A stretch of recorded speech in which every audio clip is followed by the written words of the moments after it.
So we got this.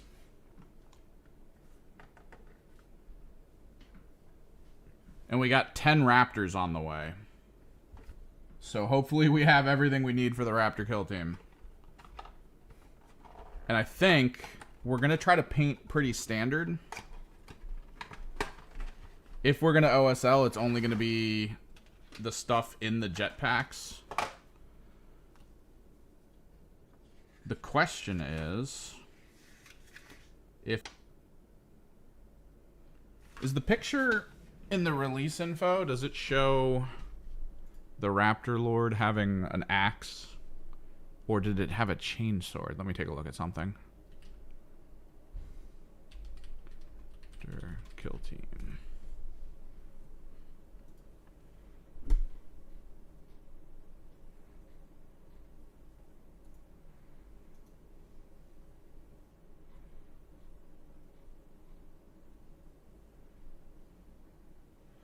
It does show him with power claws. Yeah.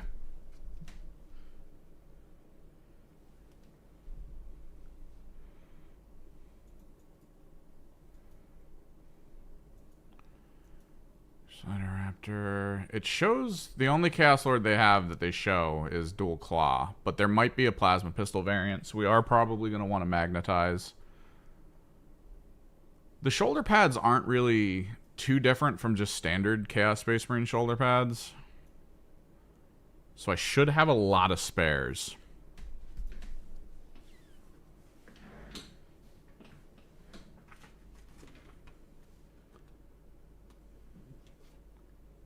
Because they've only got 2 on here? Yeah.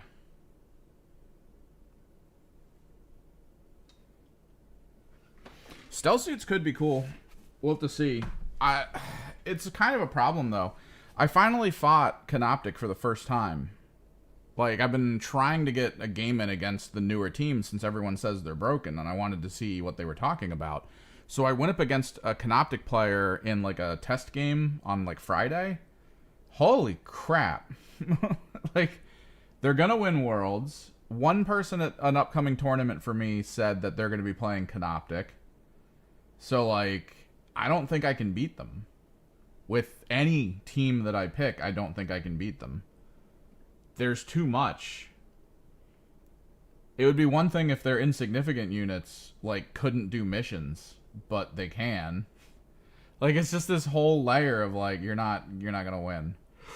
You can't really go for the big bugs, which sucks because the big bugs they're able to do enough damage to my, like, torments that they'll kill them in, like, one turn. I don't know, it's so crazy.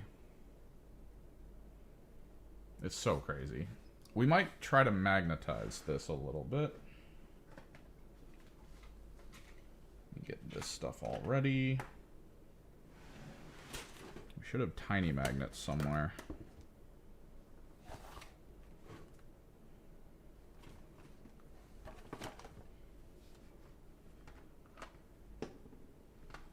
They're so strong. Almost every actionable ability they have. If you've ever played any other team that gets nerfed,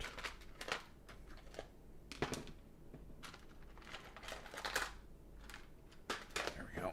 There's a level of it, right, where you'll start to experience things where you're like, wait, didn't they nerf this from another team because it was too strong?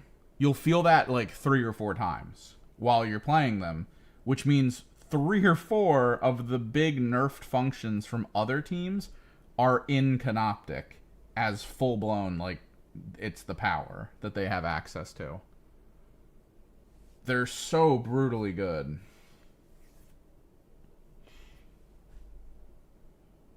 They're going to get nerfed into oblivion, but it's not going to be until after Worlds, which means I'm going to have to go through a tournament where if I'm not playing Canoptic, I'm going to probably lose.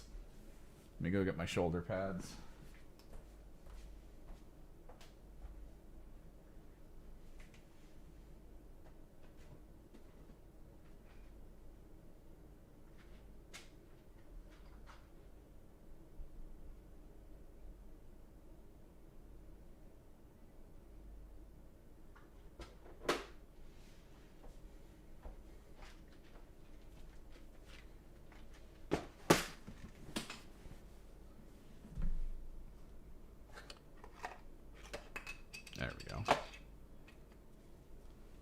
Like, it's not, it's not good.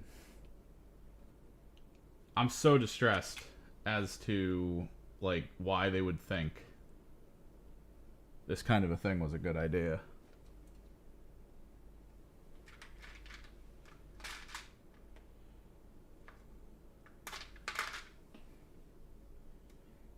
Better, more controllable recursion than the higher attack.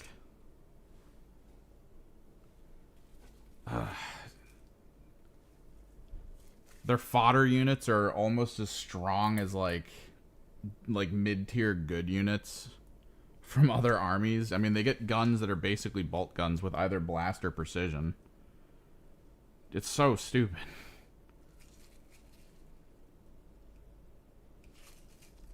And very unhealthy for the balance of the game.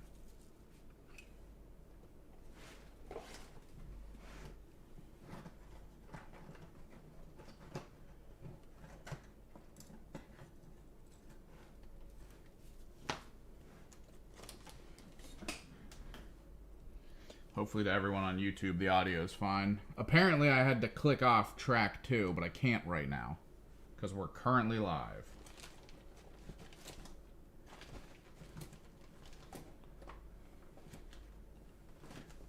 I was trying to give you guys some music to listen to. Some ambiance.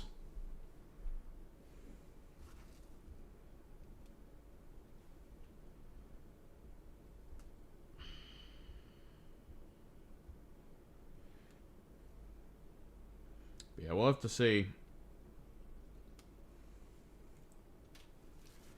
Because I'm playing Chaos Cults, and Chaos Cults definitely feels a little strong. But, like, some of their best elements were all taken away from them. Their leader unit can't mutate things. All of her abilities are just bad. Like, she has no good melee, no good ranged. Her only benefit is that she has a 1 command point, or a 1 action point ability to make people charge 3 inches or dash 3 inches. And then she has a 1 command point function, or a 1 action point function to make them fight. So the big wombo combo in the team is you get a torment into like 5 people with accurate 2 active on it.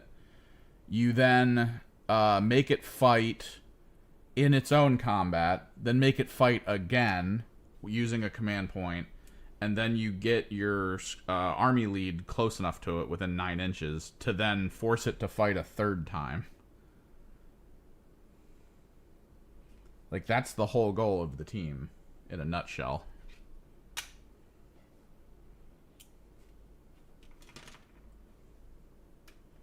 For its kill potential. And Torments can kill. I mean, I did 16 damage.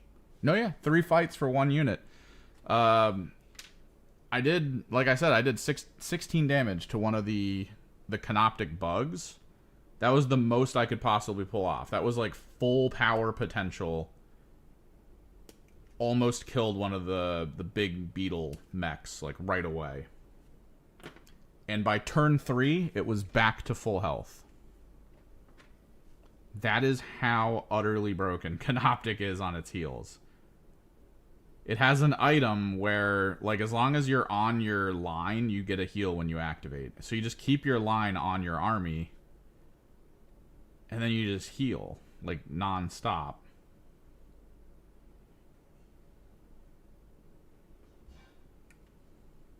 And then you have a little healer robot, so, like, you'll get even more healing.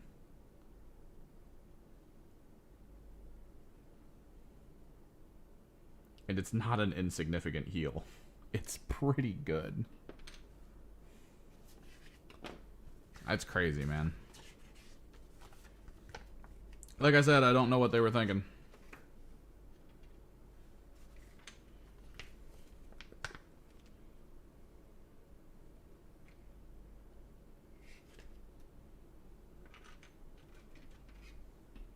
So it looks like we just have to get the basic body together. And then we'll get both sets of weapons together. It's like okay, it's D3, but like there's one that's like 2D3, because they have an equipment as well. Which, I mean, you're gonna take that equipment. Warhammer Community.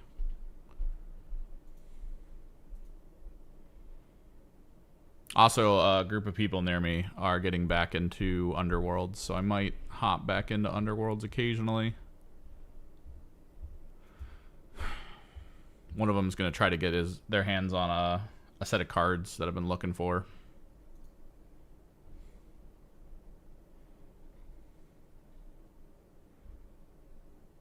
So the Reanimator hits it with... Where is it?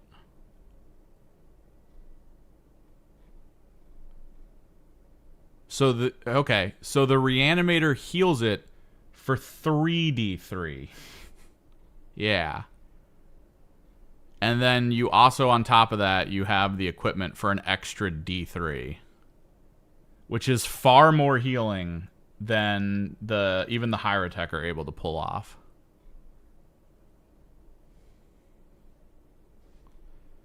And yeah, he max rolled the heal.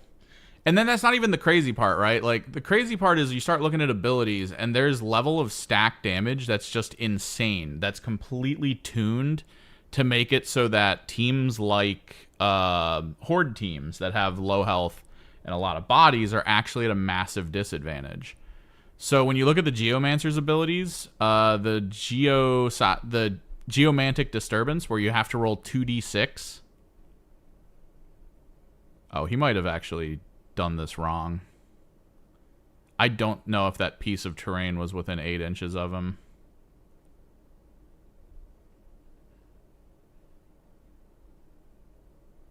I actually highly doubt the point of terrain he kept targeting was within 8 inches of him.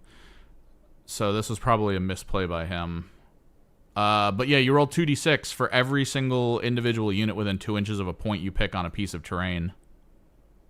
And then if the number is higher than their health, whatever the number of overage is the damage they take. So if you're rocking like 7 health, 8 health units like I do in my smaller teams, and someone just rolls a 12 on you, like, it's such a feels bad man moment to just have to like immediately pull a unit, unable to defend against it, unable to shift it, unable to trigger it in different ways. You're just screwed. It's gonna be bad. Honestly, the only place I think I could take a Canoptic Cordon in, it would be Tomb World or Gallo Dark, because there needs to be something that makes it so that they're not on their own point.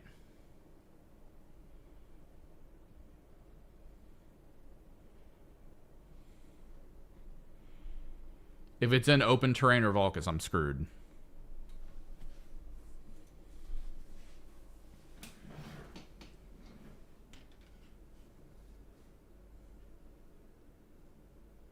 I think he killed in like a turn. He killed like 5 of my cultists without issue, with like only a couple activations.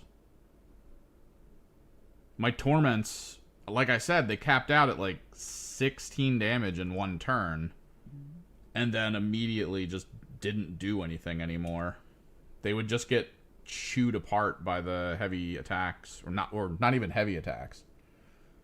Like the big spider or the big scarab robots that they have access to, those aren't heavy attacks. They're just not.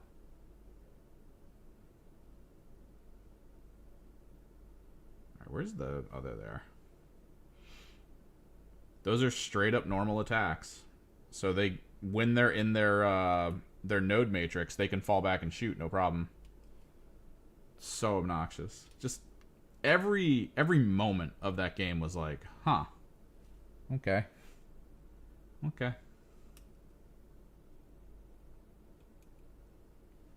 And it's not like they're slow either. With full ability to like get buffed to teleport. I think the main thing I need to do with Canoptic is I need to read all their rules, because I do think there was a couple things the person I was playing against did that were maybe slight misinterpretations. Maybe. Like, I think he definitely got the 8-inch distance wrong between the point where he wrecked like half my my cultists and himself. Because almost the same distance between my leader and one of my torments was just on the cusp of 9 inches. So I think he miscalculated.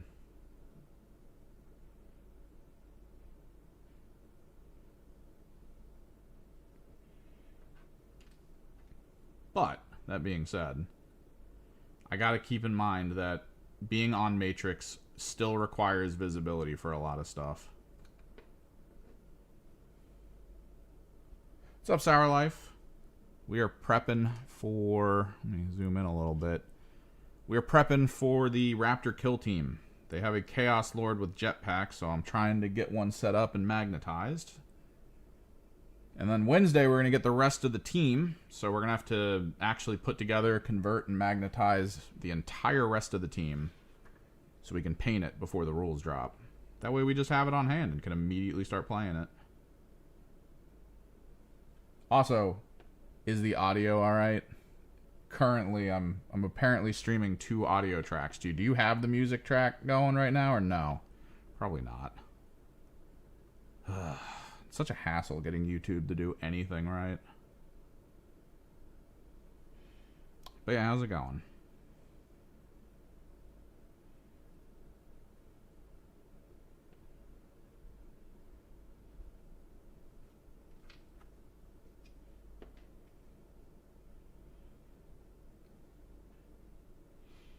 Got to play in the Arc Raider beta. It was awesome. What's up, Higzilla? Probably gonna grab it. I'm probably gonna get Arc Raiders.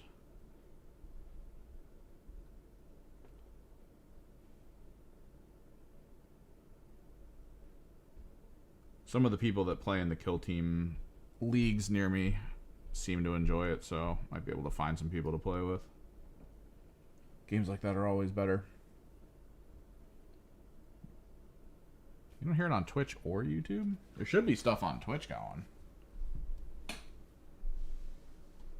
I mean, I can turn it up. Oh, hang on.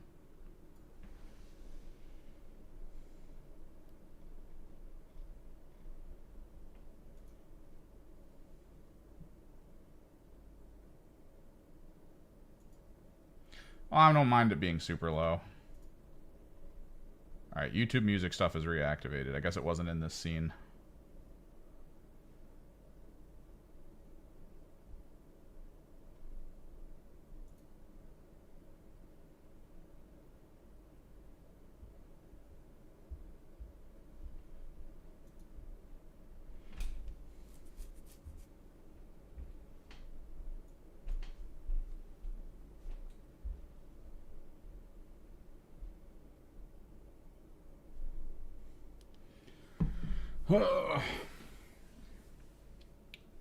No, I don't know the rules for the Raptor kill team. I don't know them. I'm not that much of an insider, so I don't know. But that being said, what's been going on in the current, I guess, rules arc, season 1 teams for the new rules arc, most of them were pretty on par and not like impressive. Sanctifiers were an outlier. And now we're getting into the Tomb World side of things. And so far what people have pointed out is that Canoptic, really powerful. Way overpowered, probably going to win Worlds. Just way too easy to play. Way too much, like, in terms of rules that you just have access to. You don't even have to pay command points to trigger anything. You just have a ton of really good rules. Like +1 APL and accurate too when standing on the lines in between your little beacons. That's insane. Deathwatch, also really good. Canoptic can pretty easily beat Deathwatch, but Deathwatch can pretty easily beat a lot of other stuff. So you're contending with 2 extremely powerful things. So now the question is, like, Space Wolf Scouts. How's that going to be? How are we thinking is that going to be completely broken? And then on top of that, stealth suits. Are stealth suits going to be in a situation that really feels bad, like they can shoot and then immediately go back into conceal? Making them one of the more obnoxious teams to deal with? Are they going to be 3 APL as like a 6-man unit with drones? Like, how bad is it going to get? Are the Raptors going to be god tier? The Raptors have a Chaos Lord. a chaos. This is an HQ unit in the full game. These things are scary as shit to fight. And it's on a kill team.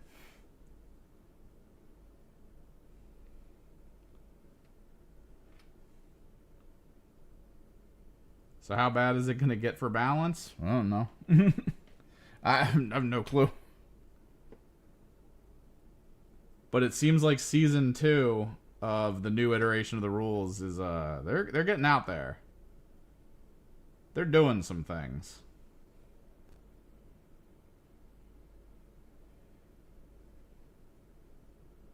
Making some waves.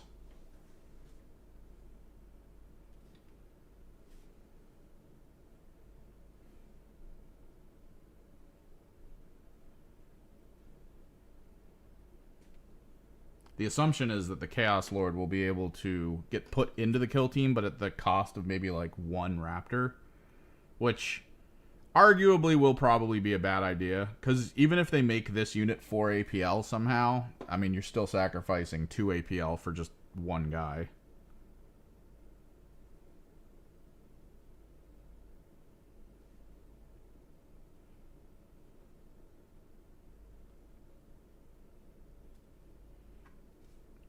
Try to figure out what we're going to do about this.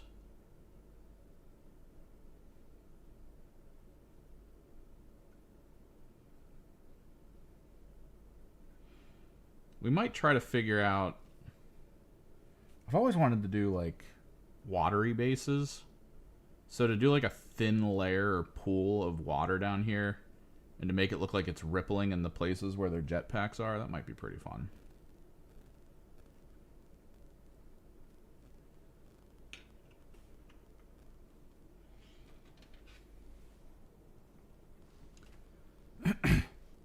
I mean, my big question is, how are they going to rein the Raptors in? I mean, what's it going to be? Are they going to move? Are they all going to be like 7 or 8 inch movement?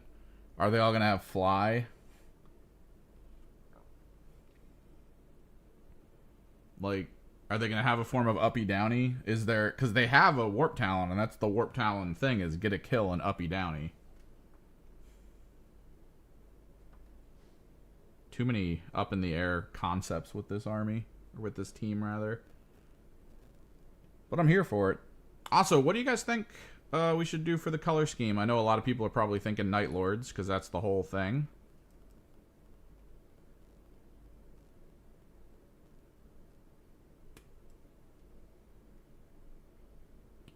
But I don't know.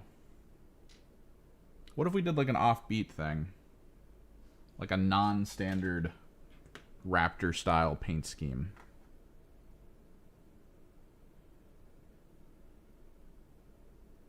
I'm going to do 1,000 Sun Raptors.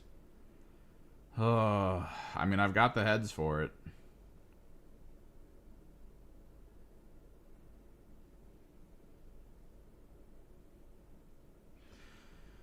You're talking about, like, when you say split level, are you talking about Beta Decima? Because, I mean, it's already pretty notable that Beta Decima is probably one of the worst maps that Raveners can work on.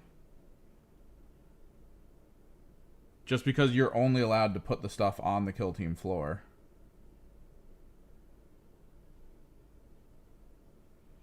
And you can't go into hazardous zones. So you have to kind of pick one side of the map in Beta Decima to move your tunnel through, and then maybe have like 1 or 2 guys in that tunnel, and then everyone else deals with the other side of the map. I'd say Beta Decima is the weakest place for Raveners to go. Because if everyone just goes up top, what are the Raveners doing?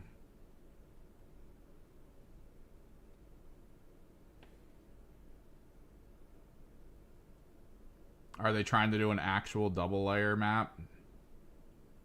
Is it going to be one of those weird situations where the map just has like 1/2 is one way and 1/2's the other, and they always consider one to have like vantage or something? There's no way they're about to release so much terrain that 1/2 of the map is like a floor up.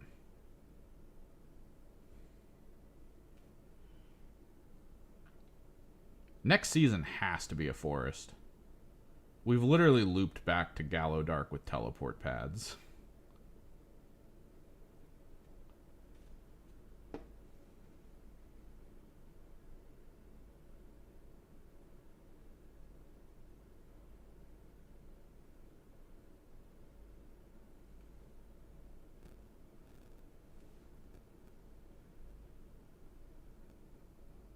One is underground.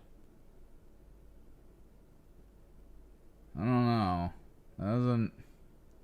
It seems a little off. Are we sure that that's a competitive map, or is it a narrative map? Because there was times where White Dwarf would put out really interesting kill team concepts. I don't know if you've ever seen these, but there was a kill team concept that involved... Hopefully that's fine. There was a kill team concept that involved 2 maps, and you needed the White Dwarf to do this. It had an up and down elevator. Like, I think it had like 4 up and down elevator cards that when you put the maps in place with all the walls and stuff, you would have to put the up and down elevator in specific points. And then there were symbols meant for moving tracks, right? Like industrial moving lines. Like you just have the conveyor belt with like boxes on it. Yeah, I can take a look.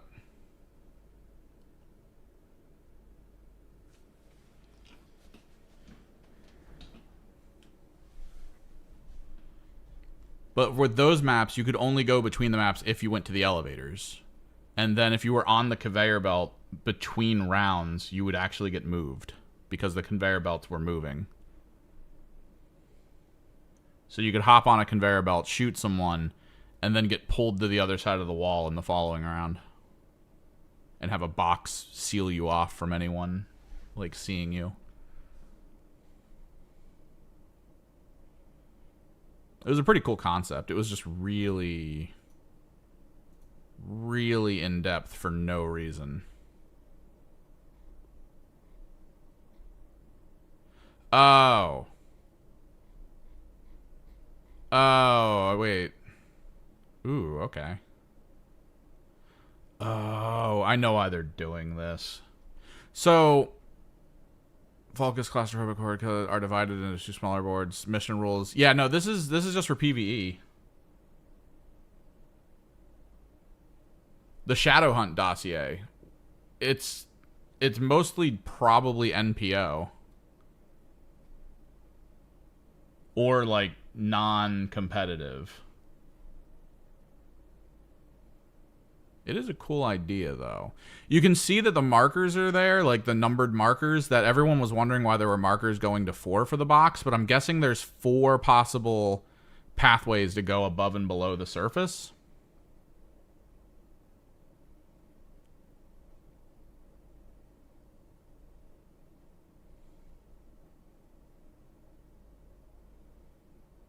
So I'm guessing the story is that Vulcus is built on top of a tomb world. And that's the whole... Which, alright, that's fine, I guess. I don't think you'll see this in competitive. You might... Okay, so you might see a variant of this in team comp. This would be really cool, but with 2 full-sized boards, right? And then 2v2. One team has to start below, one team has to start above, but you can swap between. Because I don't know if you were around watching, I think, LVO 2 years ago or 3 years ago. They did a team tournament. And that was the whole thing. They put ITD on one map, and then they put an open terrain setup on another map. And one team would start on open, one team would start in ITD, but you could see kind of at the map's edge, you could see each other. Like if you were in the ITD zone, the rules were consistent with ITD. They considered it like, oh, there's a ceiling on top of this. But if you were outside of the ITD map, you could attack... Like, if you could see out of the hallways on the side, right? Like, it was almost like that was just a clear line cut of holes that you could see from the outside. So there was, like, a lot of back and forth that way. And it was 2v2, and I think both players got to pick, like, full amount of equipment for each other. It was a cool idea, and I could see this being a good 2v2 system. If they ever want to try a 2v2. The game doesn't feel balanced for 2v2. But that's not necessarily the point of playing, is it?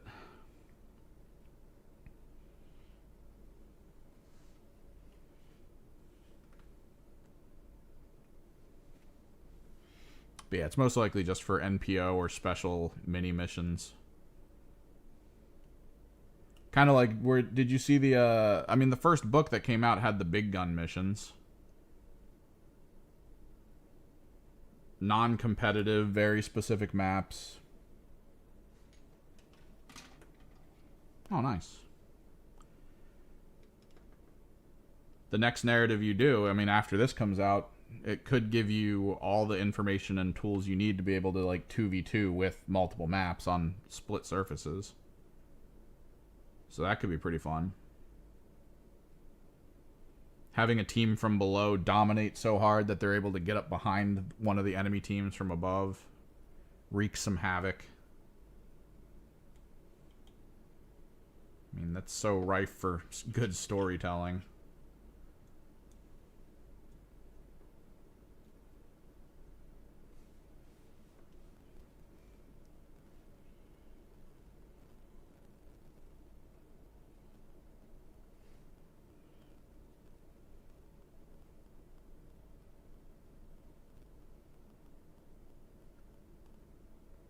Yeah, we're going to have to magnetize these arms.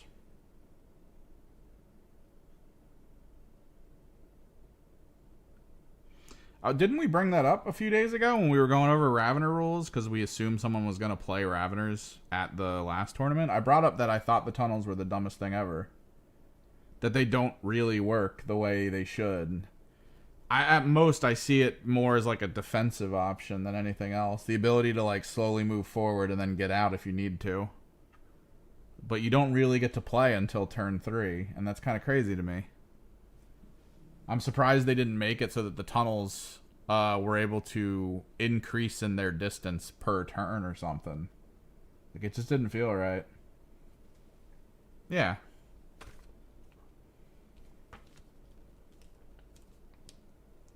Like, honestly, the only thing the Raveners really have going for them is the fact that they have so many wounds.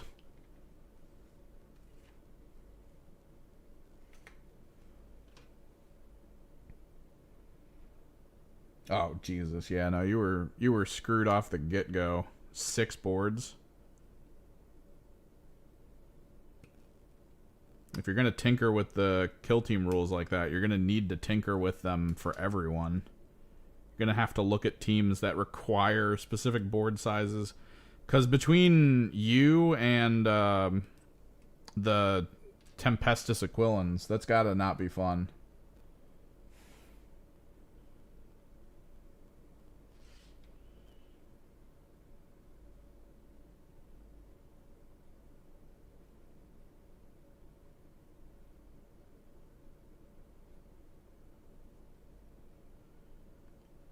Ooh, we might actually have to magnetize one of the hands.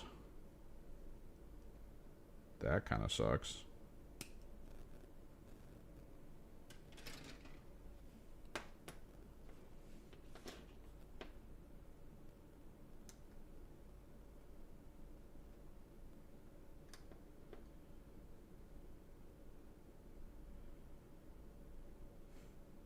From the sound of it, the best team you could have possibly played at that tournament would have been Mandrakes. You just go wherever the hell you want, whenever the hell you want.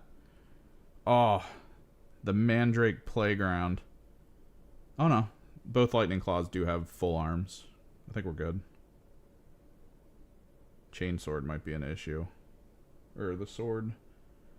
So we'll just put together the claws. We're assuming bolt pistol will not be an option on them. Or at least not an option I want, because it's a freaking bolt pistol versus a plasma pistol.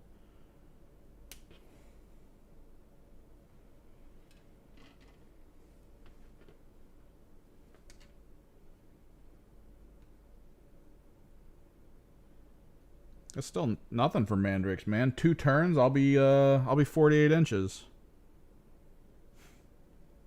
I'll just do it with my portal maker, and I'll make like 4 of my people go through the portal with them in a place no one can get to, and then I'll do it again in the following turn, and we'll just be on one side wrecking.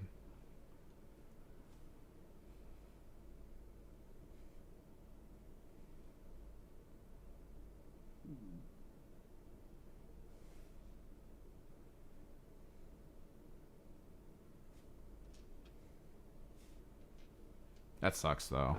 Even at small scale, though, man. I don't know. I don't feel it with Ravener tunnels. We'll have to see.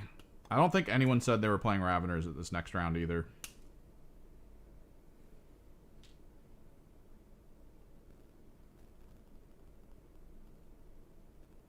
It was a bunch of like regular sounding teams, and then it was me with Chaos Cults, and then one other guy who was just like, I'm either going Deathwatch or Canoptic. It's like, cool. Cool guy. He's probably going to go Canoptic. He's going to see video or hear something about that team being really good, and he's just going to be like, yep, going Canoptic. Let's see, what were the team concepts? What's up, Chef?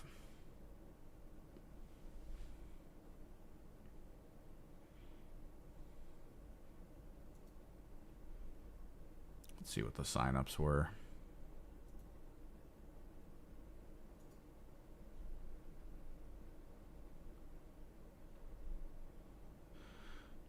There's a Brood Brother. That should be pretty fun.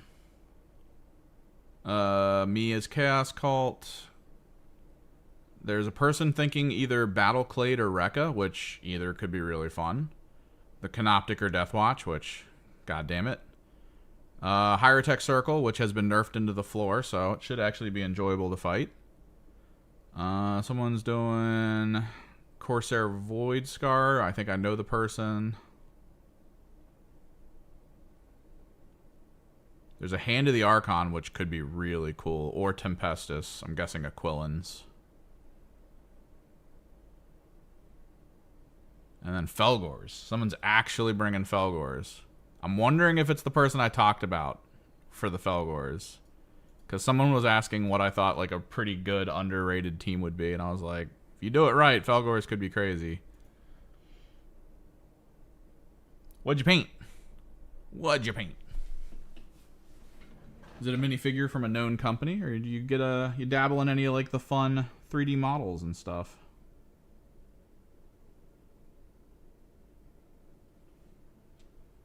Oh, Trench Crusade things. Neat.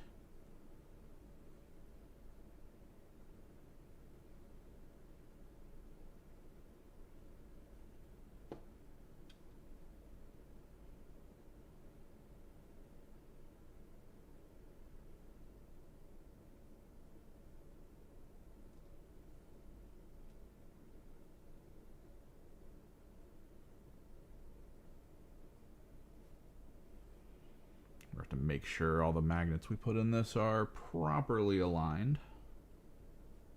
It's going to be very key. Make sure all that's shaved. Yep. So you're really thinking I make these 1,000 Sun Raptors? I don't know if I want to go that far. I might though. We're going to want to decide before I glue the shoulder pads on, because I do have 1,000 Sun shoulder pads.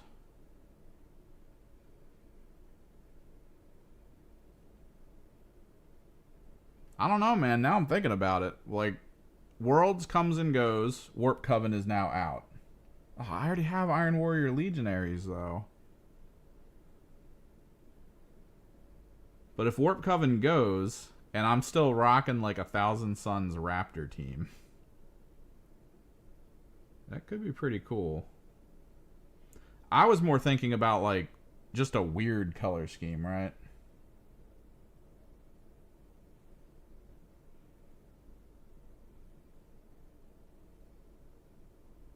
I feel like Alpha Legion, Iron Warriors, and Night Lords are going to be the most common answers. Whereas this could be like a what's the pirate group that everyone keeps talking about? Huron Blackheart's part of it.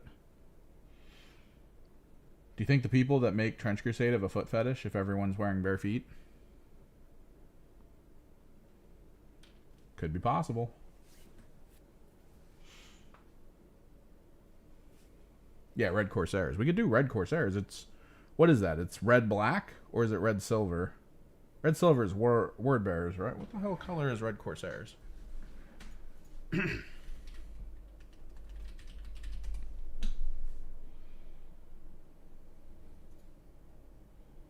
Yeah, red black. With, like, small silver trim. Looks like black upper leg armor, black knee coverings, black trim. Mostly red, and then shoulder pads are brass, gold.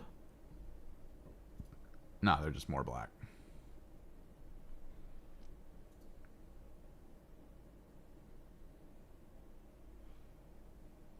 I don't know.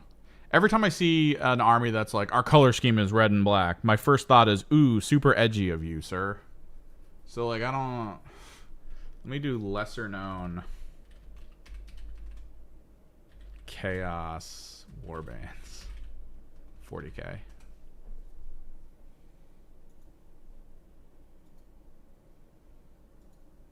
Ooh, we got the big chart.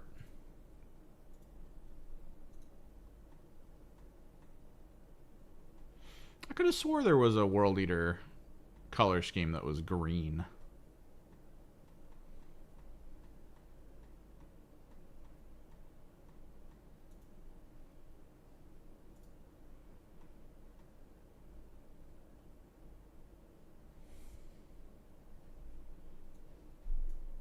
Here, hang on. Hold the phone, studio. Right monitor, fade. What do we think? Apocalypse Company? Deep blue armor with pale green flames.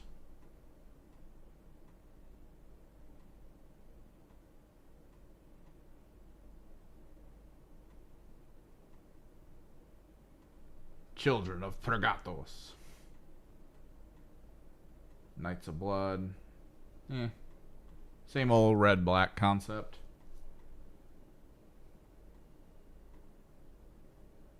Don't have any cloaks.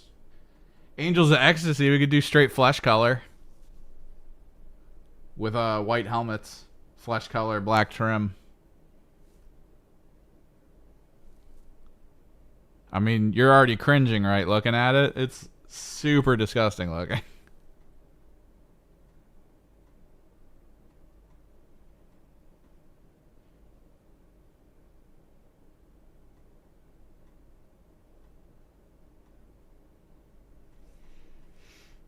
Pyre was always a fun concept.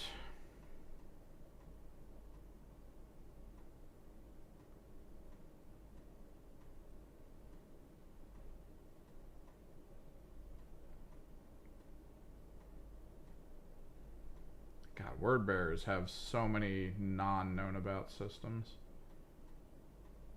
Alpha Legion is pretty much all the same color scheme. Except Faithless and Dagger Fangs. I could have swore there was a green World Eater color.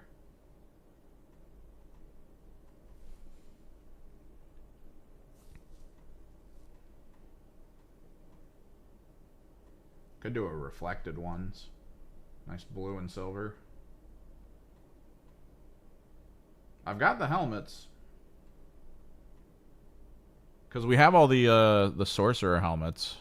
Like the ones that are actually like bird heads and stuff. We could lean into that.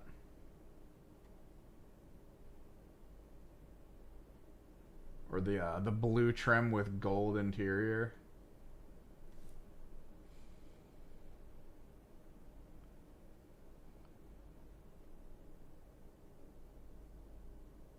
Oh, the Bengals scheme. Claws.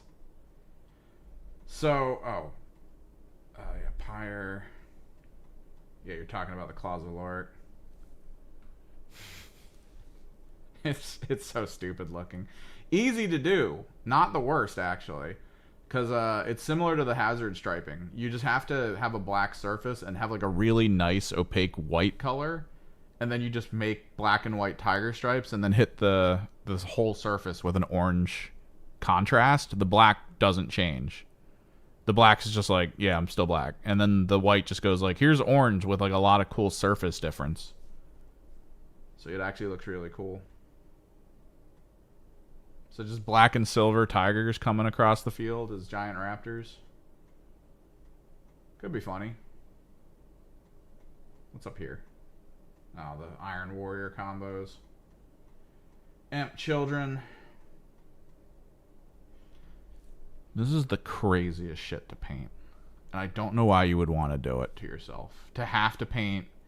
I mean, I guess the fact that, like, the whole armor is black, all you have to care about are the horns, the eyes, the little, like, silver on the face mask, and probably silver on, like, the pipes in the back. One shoulder pad, and then you have to physically paint a Chaos Undivided symbol. Like, across the body. This looks so stupid. Dragon Warriors could be fun. This one could actually involve some sponge work, too. To do, like, a dark red base and then get a sponge to do slightly lighter red with it. Make it look like scales. Although the way the armor is set up for the Raptors has a lot of, like, raised surfaces and trim, so it probably won't look too good. In honor of Dia de los Muertos, we could do... Oh, what if we just do Dia de los Muertos stuff? Like kind of the Punishers, but in the color scheme of, like, modern-day Dia de los Muertos. Like, bright... Like, just black with white lining to look like skeletal pieces and, like, ribs and stuff, and then just hit it with, like, fluorescence. That could be fun.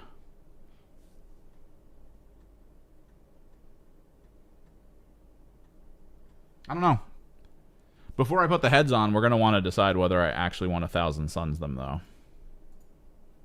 Because if I do... Actually, we have to do it before I put the shoulder pads on, too.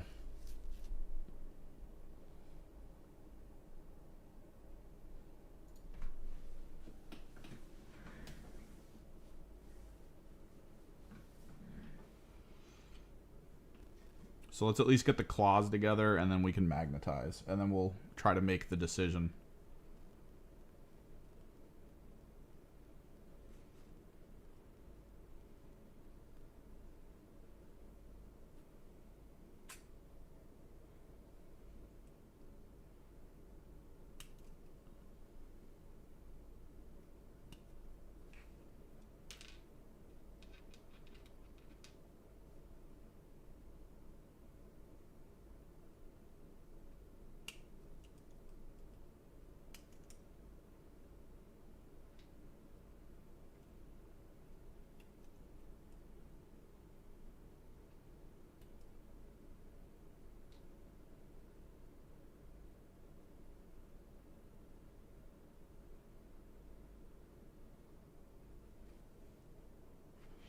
Could be fun.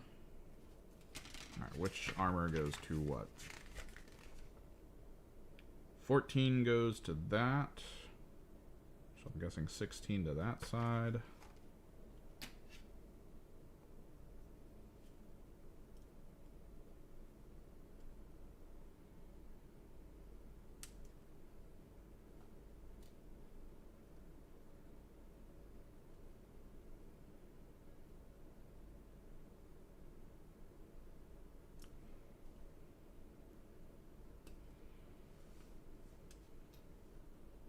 Because I keep thinking of Night Lords, and part of me is interested in the idea of, like, getting a really thin white marker.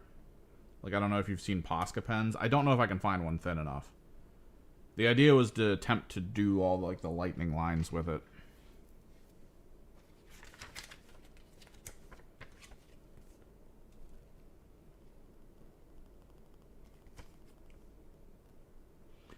Oh,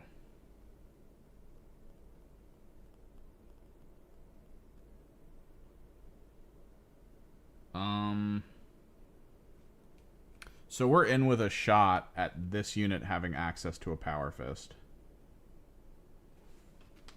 We might need to do some really crazy magnetizing. That is not a good idea. Or... if I can find a power fist in my bits box, we'll just add it to this overall unit, which will be probably fine.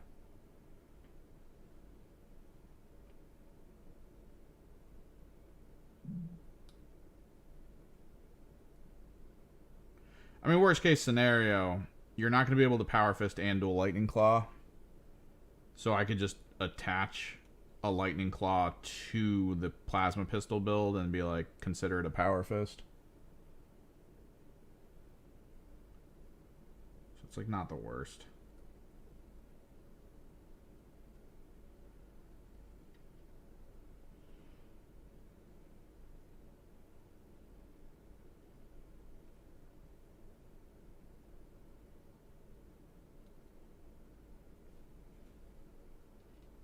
Just for the visual aesthetic of it. Let me go through my bits box here in a second and see if we can't find a Chaos Lord Power Fist, because I should have extras.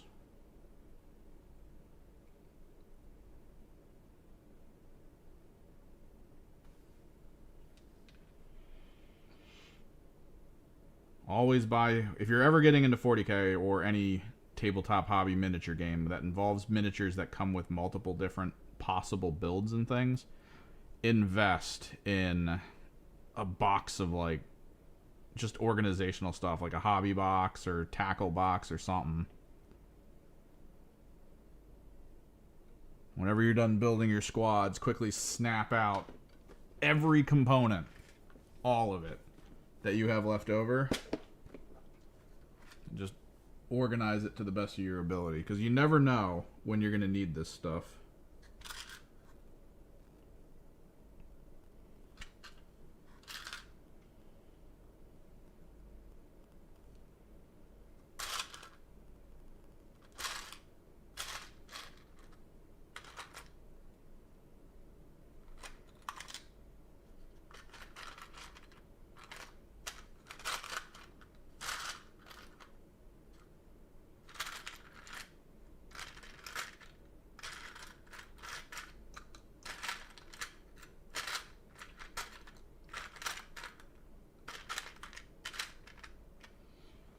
Like, I'm pretty sure the Raptors boxes are going to have the actual guns we want in them. Like the Flamers, the Meltas, all that stuff.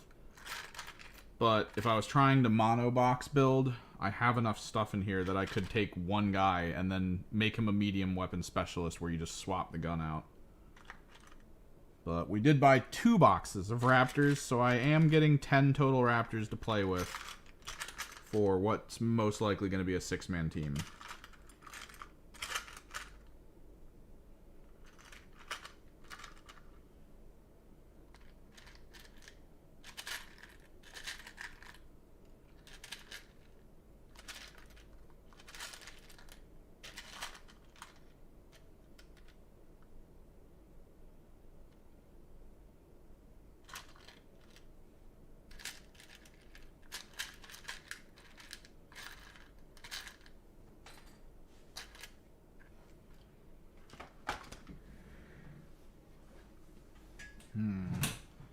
Wonder if I have more boxes of this. Not seeing a Power Fist. I'm pretty sure I should have one. We do have the extra shoulder pads though, that's always good.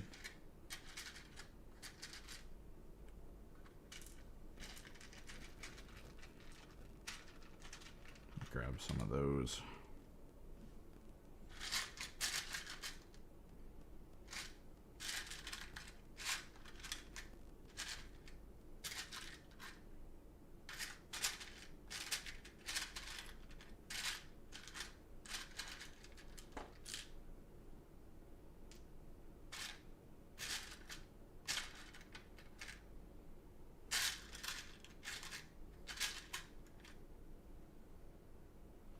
A lot of chain swords. What's up? Go for it.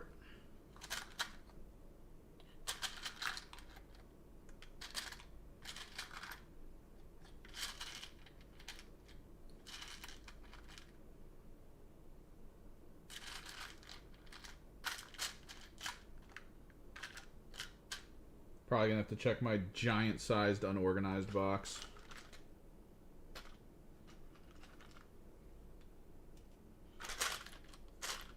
Because even though I try to practice what I preach, sometimes I get a little lazy.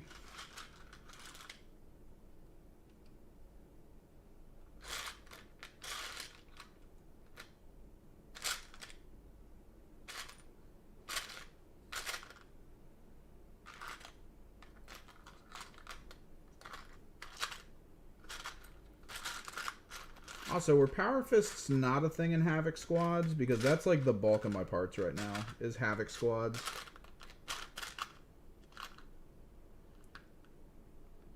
I made quite possibly the dumbest method of purchase to finish out my Chaos Legionnaires. I had the Legionnaire box, so I had like all the basic units, but then I kind of wanted like the rest of the heavy weapons. I wanted a couple more warriors, a couple more aspiring champions. So I bought like 4 Havoc boxes to do that with.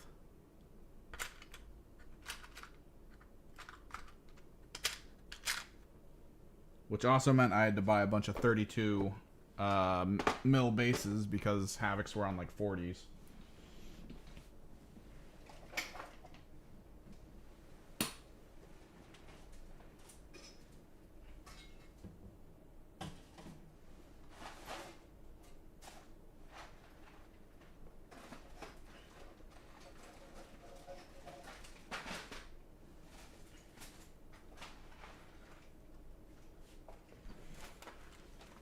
Whoa. The big unorganized box. All for a Power Fist.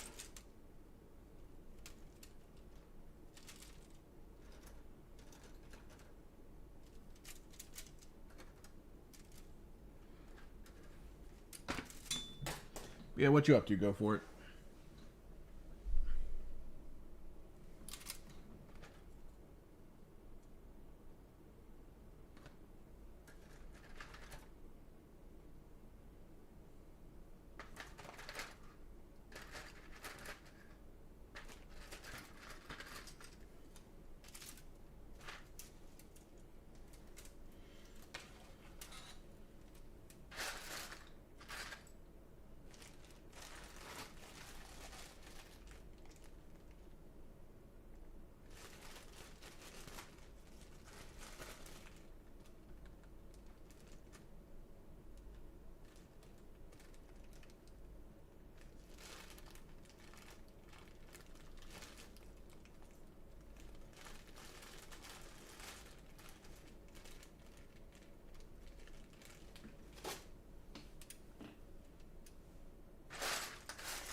A 1,000 sun parts in here. Ooh. Lightning Claws? Power Fists? Are these Terminator? Those might be Terminator. Let me take a look at them.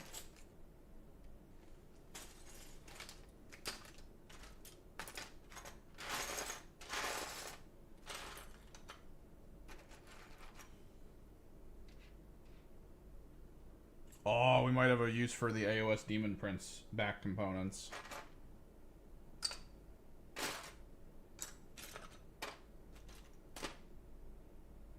Sweet.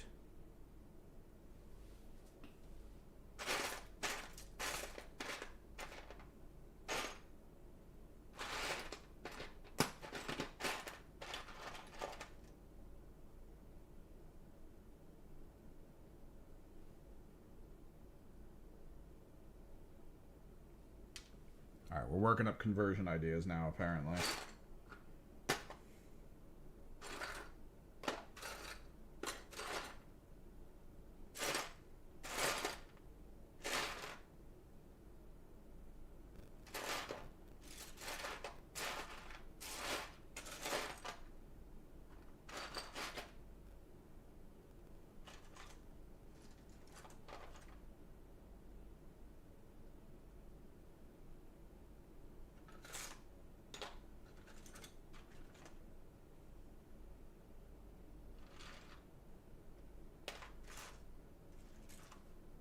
Actually, I did kind of want to see if this worked. Remember the old, the Chaos gun barrel covers? I wonder if there's value in putting them on the ends of the jetpack.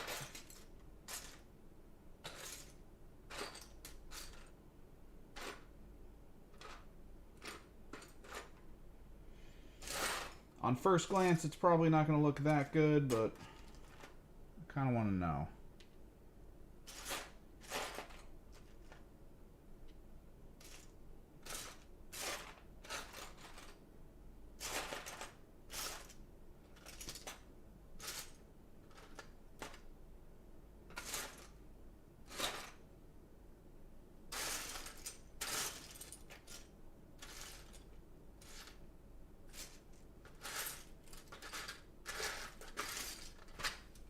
Sadly, no Power Fist. Which, that doesn't sound plausible. We've got this, which I think might be a Terminator Power Fist. Which is not what you can put on this model. The size difference is way too crazy.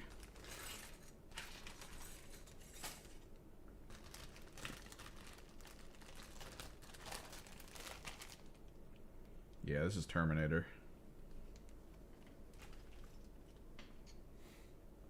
Huge freaking shoulder pad.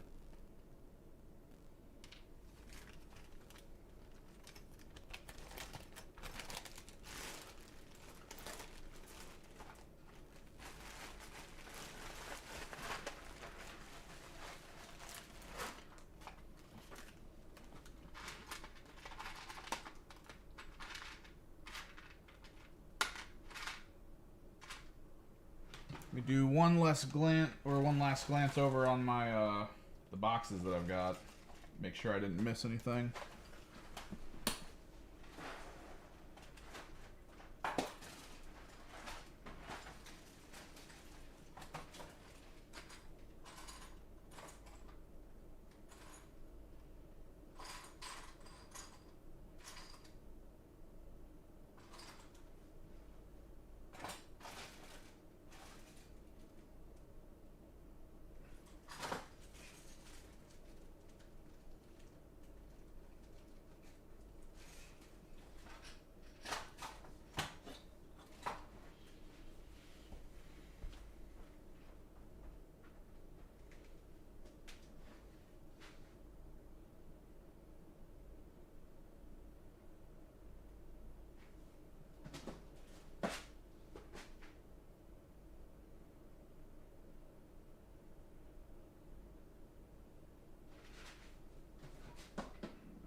I might have an Emperor's Children Power Fist, which probably won't have a lot of EC symbology on it.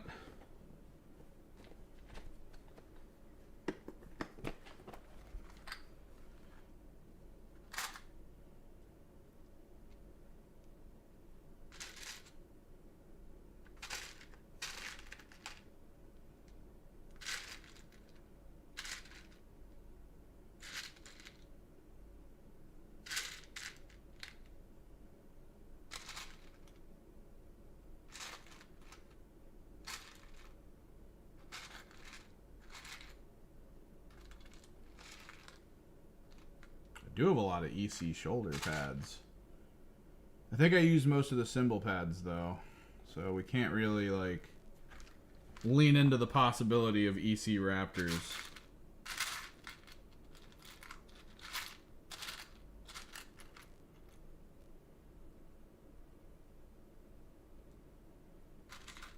Even though it could be cool to use these Myrmidon shields as like overhangs on one of their backpacks.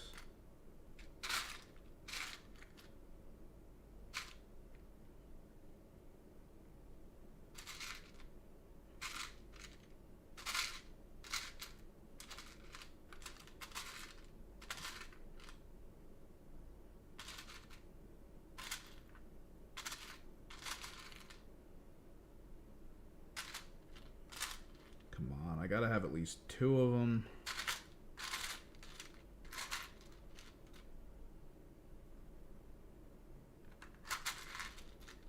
No, I'd only have one. It was on an Exultant. That's right. The Power Fist would have been the Exultant.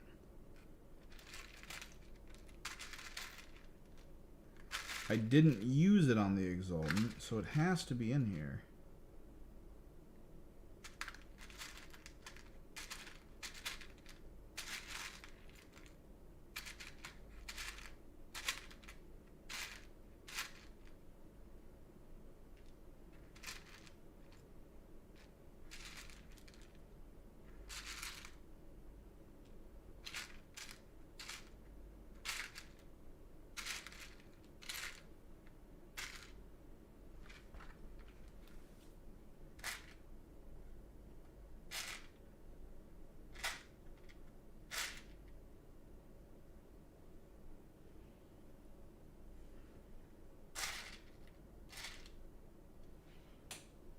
Got really quiet in chat. Then I looked over and saw that it was like 2:30. Standard time of day where everyone just wanders off.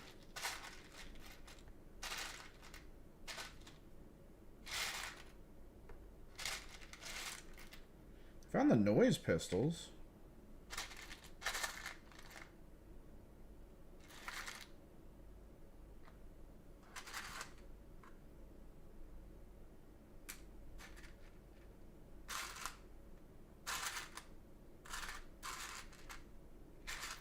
Kind of hoping the Myrmidons had a spear weapon. I'm gonna need at least one spear. I might have to get a brass rod or something and just make one.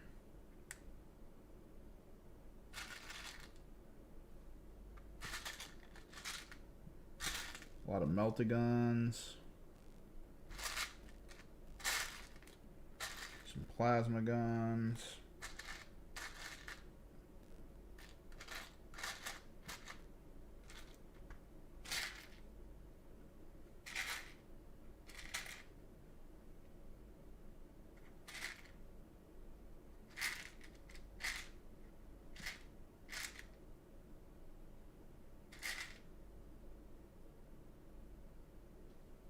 Starting to realize that a lot of Noise Marine heads look really cool.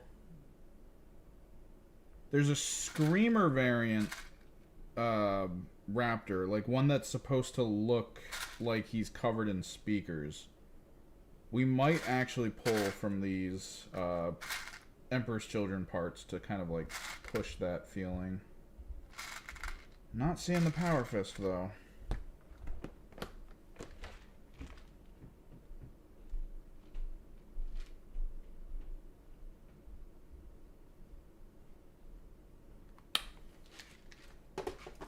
Off-putting.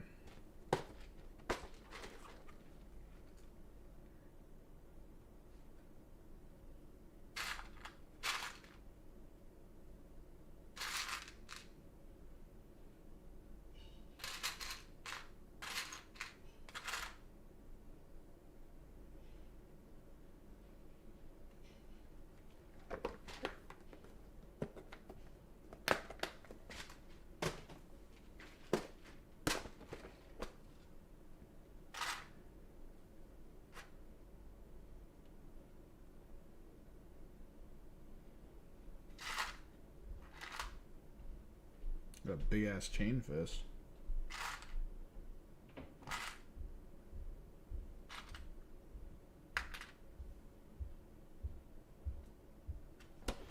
Yeah, maybe we just run it where if it's one lightning claw and a plasma pistol, then we'll just treat it like a power fist instead. Or is there a variant? It would suck if there's like a version of him that's single lightning claw, plasma pistol, and then it's just like kind of screwy. Kind of want to put this lantern hanging off the front of him. Looks a little too big though.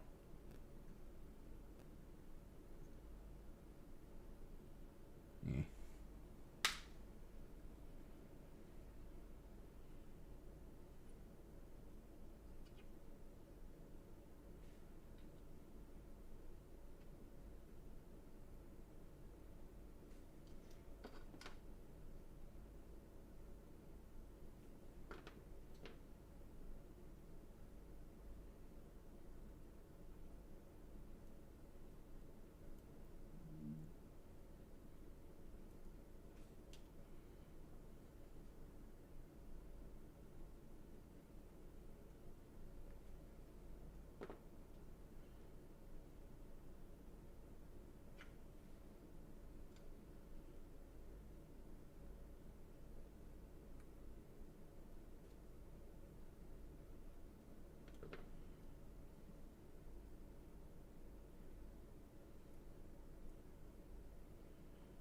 If it's closed like that.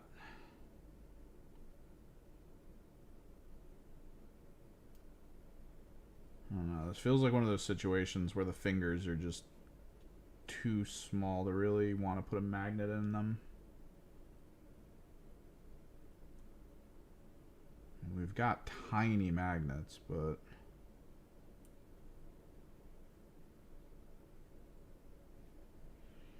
I just don't think there's a valid point to it.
Okay.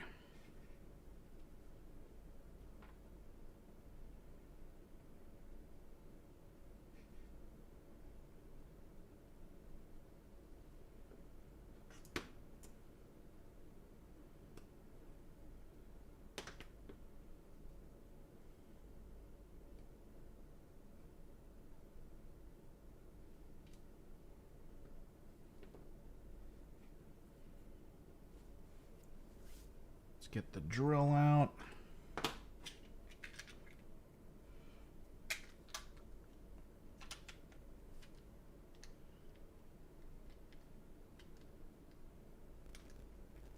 Match the gauge.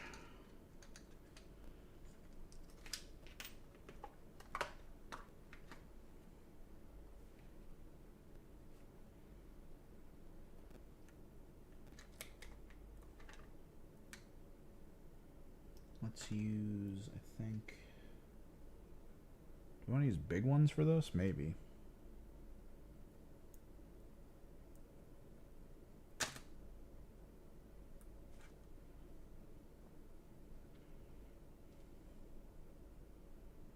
It's a little bit too crazy, though.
Okay.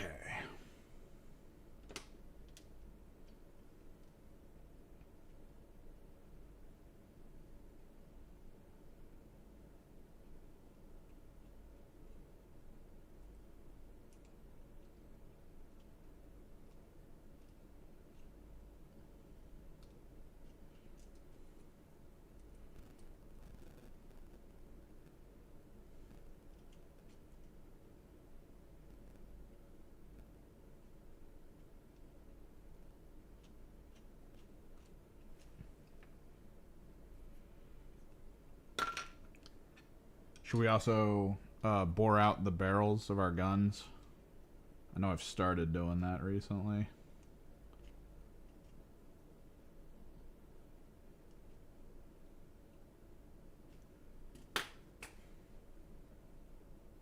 Maybe we get serious with these.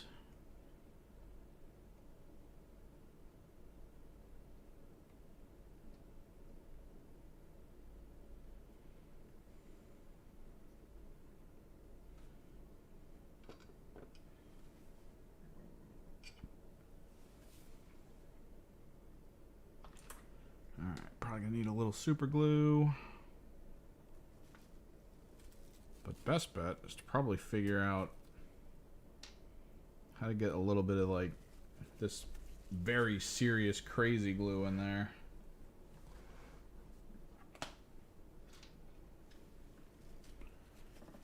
E6000. So powerful, we just didn't care to name it anything fun.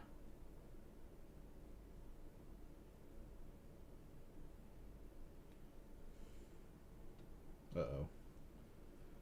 Starting to pour out of it. Uh-oh.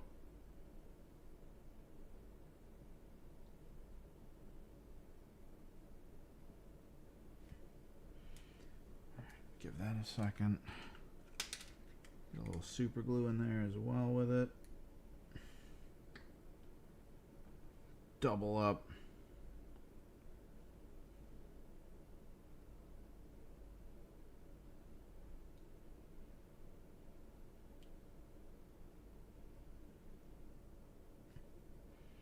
Touch it with my fingers so that there's certainly no negative effects.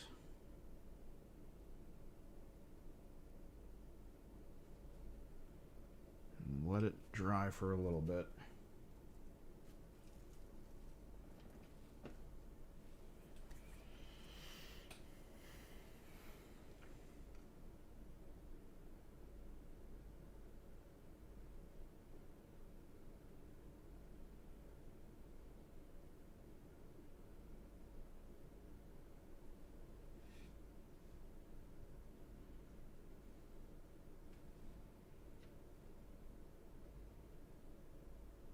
Probably gonna have to shave off some of this. I think there's probably a good possibility.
Started.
surface a little bit.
Let that dry.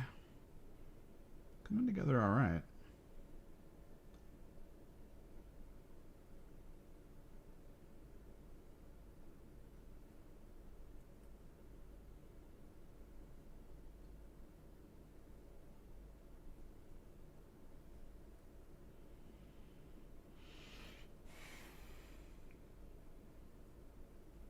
So the question still remains, we still feeling like I should dip into some of my Thousand Sun parts, see if we can't find the Sorcerer bits. Make them look like Sorcerer Raptors.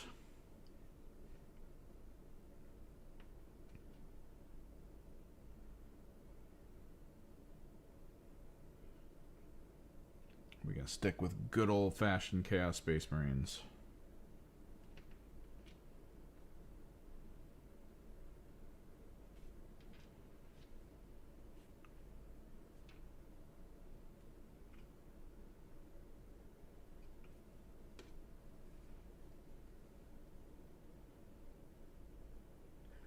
Shave a lot of this down.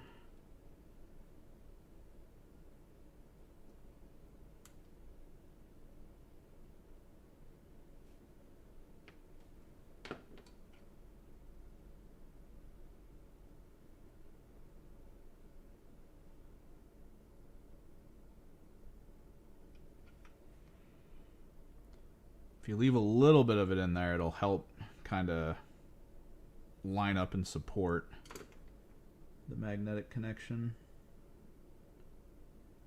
because it still does go flush, which is good.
Okay.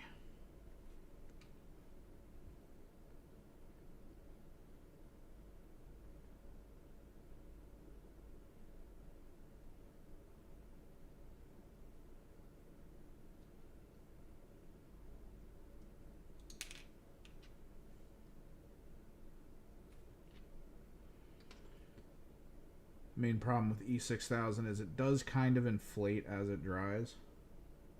Tries to fill in its own gaps. So you do got to kind of clean it up a little bit.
Round 2.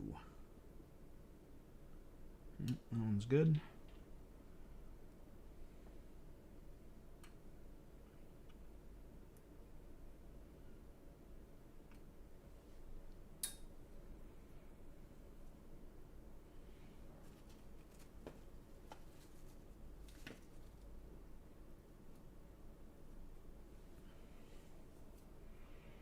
Ugh, glue all over my hands. I hate it.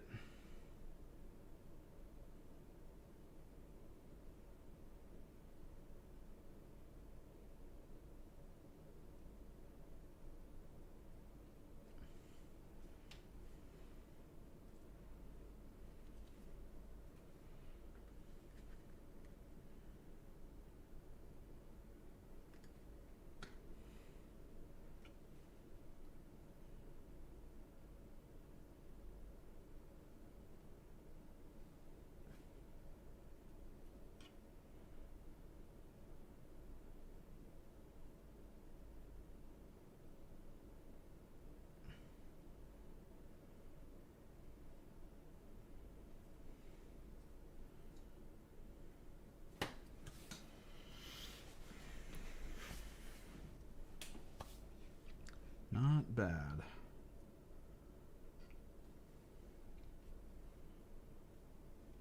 Two more to go.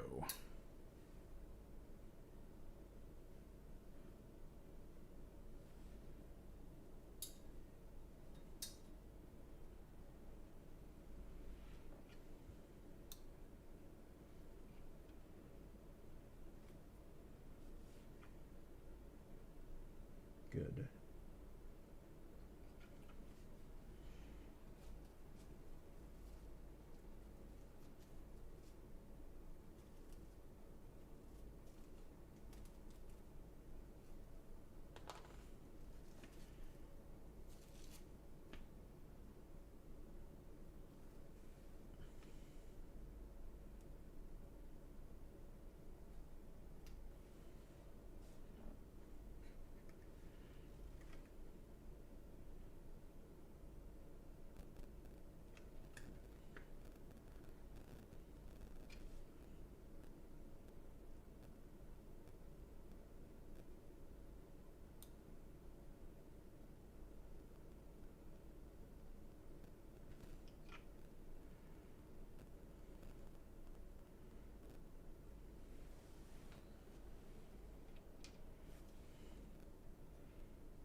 All right, magnets all together.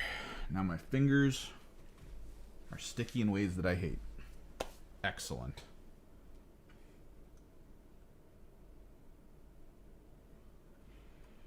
So let's finish out the baseline stuff on this.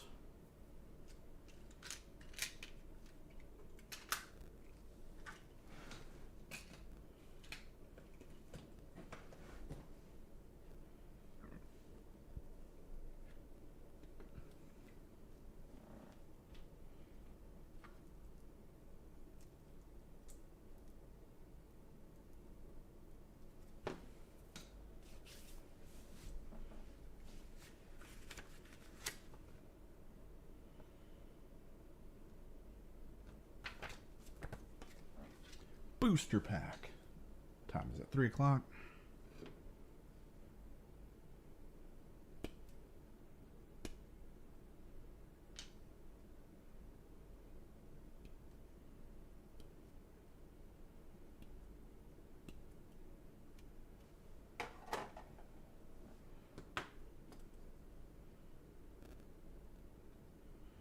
So when it comes to getting the actual Raptors together, I'm probably going to do...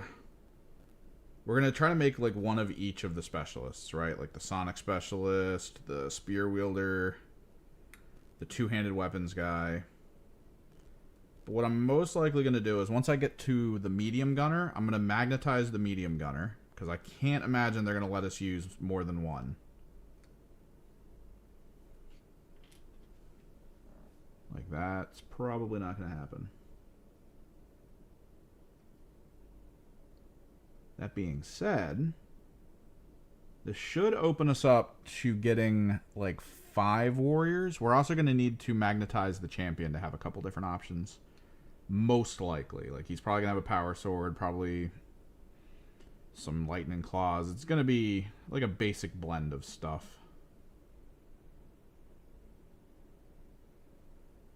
Okay.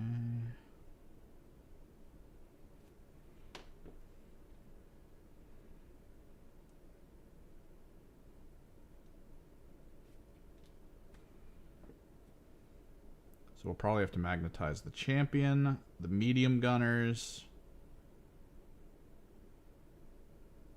And then outside of that, I think we fill out with warriors after a certain point. Because we are at this weird stage in Kill Team where warriors are super important. I have three warriors meant for the Votan.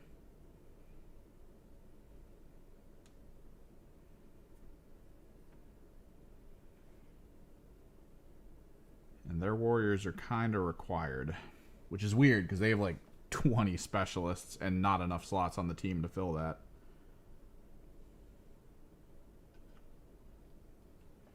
Okay, so normally they want you to do this with the skulls, but we've got these big ones. So the question is,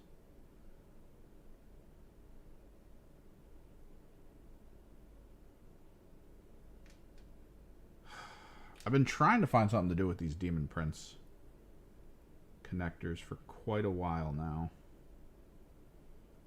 We'd have to cut this thing, which kind of sucks, and I don't like that.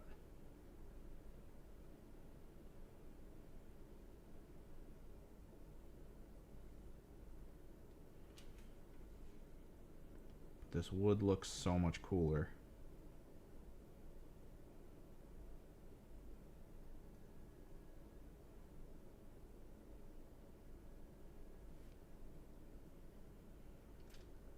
I do want to give it like a little bit of flair.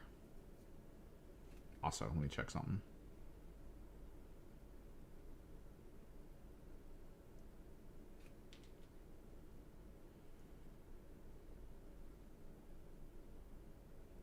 Nah. We might do like some simple OSL heat coming out of like the bottom of this right here. Like a blue to purple OSL.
Maybe we do it.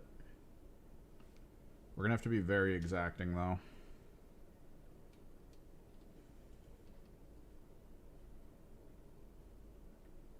Like, I'm gonna really need to nail this.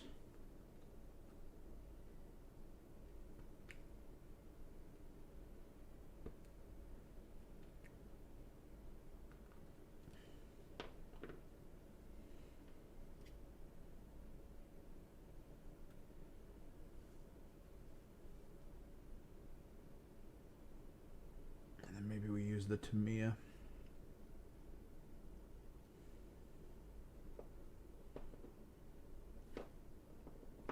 Get it sort of melted together. Hopefully.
Melts together nice.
Ah, crap.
Running out of Tamiya.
Oof.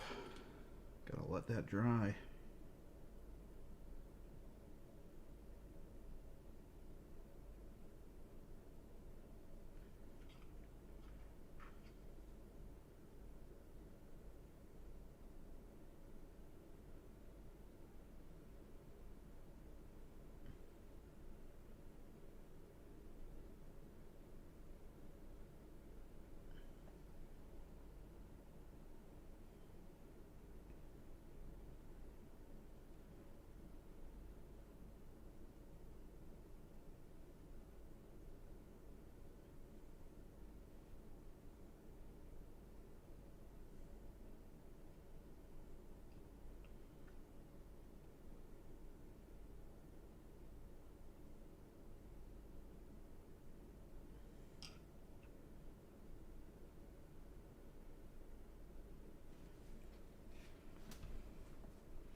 Hell yeah.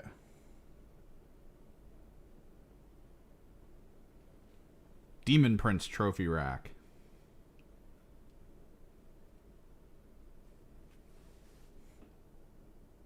Not at all modeling for advantage.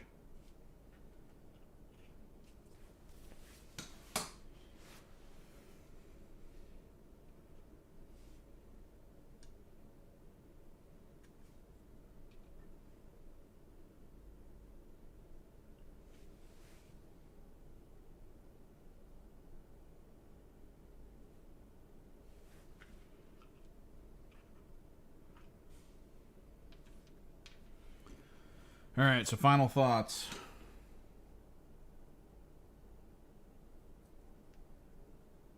I don't think we lean them into like any one faction. I mean, the problem is, I play Thousand Suns. Yes, they're not getting Raptors. Like we just have to assume they're not getting Raptors, despite the lore being that like a chunk of what the warp ones, like the warp talons, are Zinch in Origin.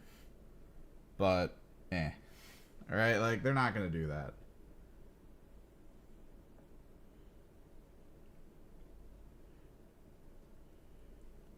And then I also play Emperor's Children, which don't really need Raptors, as most of the things on foot have very similar qualities.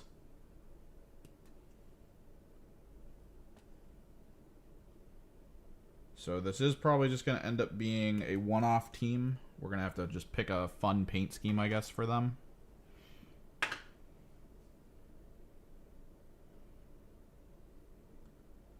Maybe we do that dark blue with green flame one. That could be pretty cool. Maybe we do the Bengal Tiger one.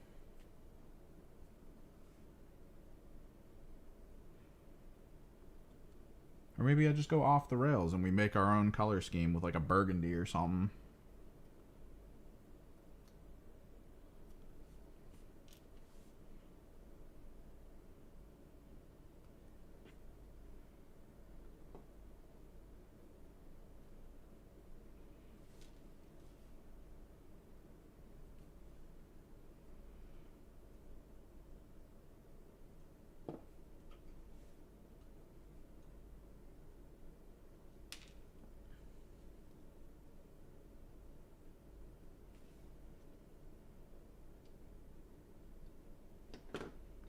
But at the very least, as it stands right now,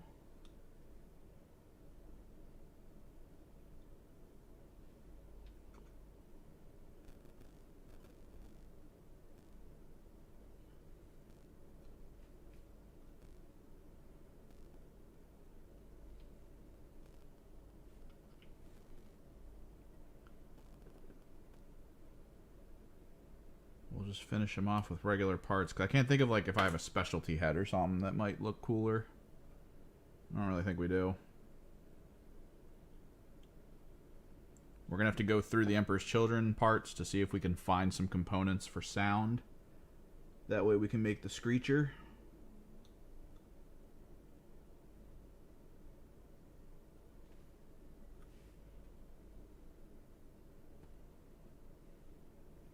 We're also going to have to figure out a base. Maybe I just get a bunch of my my little corkboard, crumple it up, and just glue a layer of crumpled corkboard the whole way around. Make it look like rubble.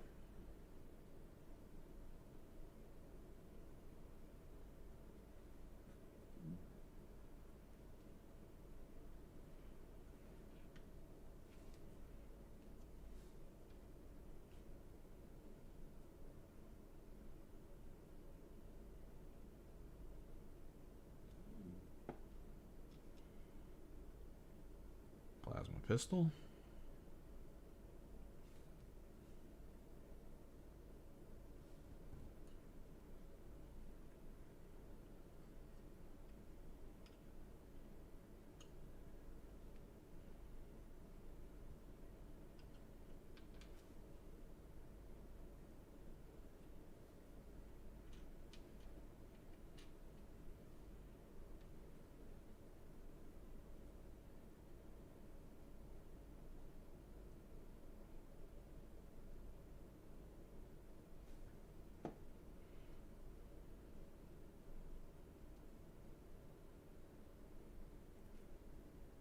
Power axe.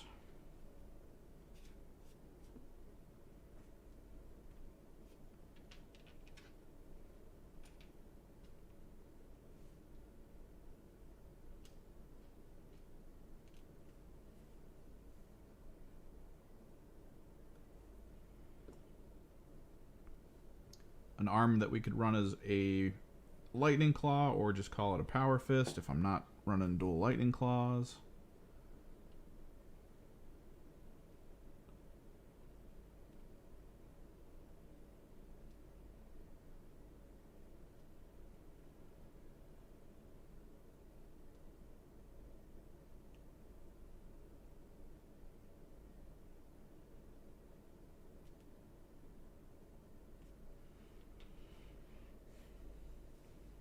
And main lightning claw hand.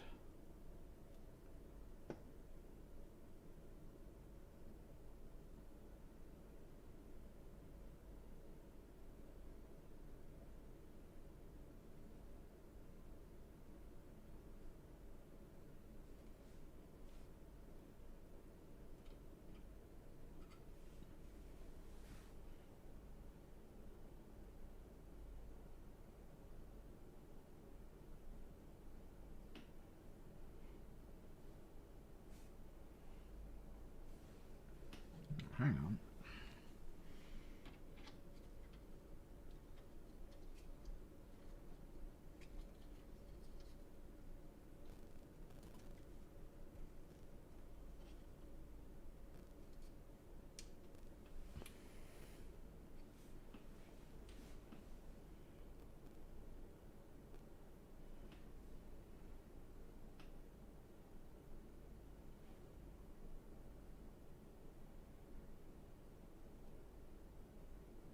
Not a bad start.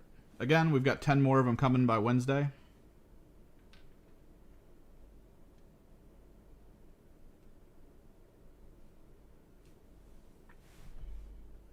So we can try to get the rest of them together. And we don't have the rules, remind you. Like, we don't have the rules for the Raptors team. So what I'm doing is I'm going almost exclusively off of what they've shown us of what the specialists are supposed to be, And then assuming there's going to be a warrior variant, which we've seen.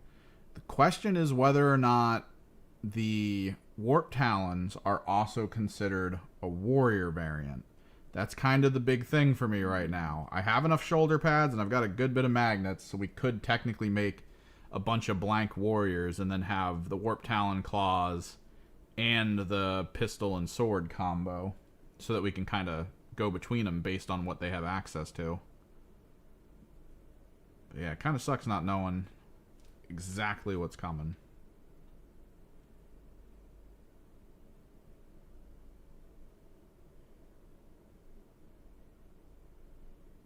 Pretty neat, though. Pretty neat. Thanks for hanging out. It's a bit of a short one. Only 2 hours. But all we had was the one model today, and I kind of wanted to get into it. Hopefully I can fix up the audio issue. That shouldn't be a big issue. Once I go offline, I just got to change a setting for the YouTube side of things.